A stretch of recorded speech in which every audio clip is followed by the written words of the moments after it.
Yes, right? I mean, it's like, yeah, this is extremely common symptoms.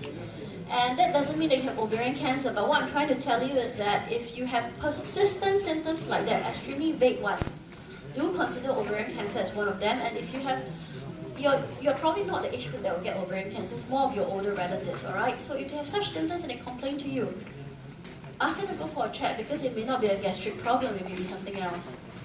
Alright? The chance is not that low. I think, do we have 83 people in this room? Yes? Alright, 1 out of 83 can get this cancer. The chance is not that low. Alright, and we do hear a lot about BRCA because of Angelina Jolie effect. Okay, she went for a mastectomy, she went for a oophorectomy. Yes, BRCA increases your chance of getting this type of cancers to up to 50 to 60%. Alright, but how many BRCAs do we have? I can tell you maybe not one in this room. Alright, the fact that you can inherit this cancer is maybe only accounts for 5 to 10% of all the cancers we see. Pap smears are good for ovarian cancer, but it does not test for cancer of the ovary. So do not think that by having a pap smear is the only thing you can associate with gynae and female organs, and that's the only test you need. That's not true. It doesn't mean that you have a normal pap smear, you can't have any other problems with the gynae organs. Alright? Ovarian cyst operation is just for your information. How do we take out ovarian cyst? Cyst is fluid-filled structure, so we just cut it out from the ovary, right? So just for your information.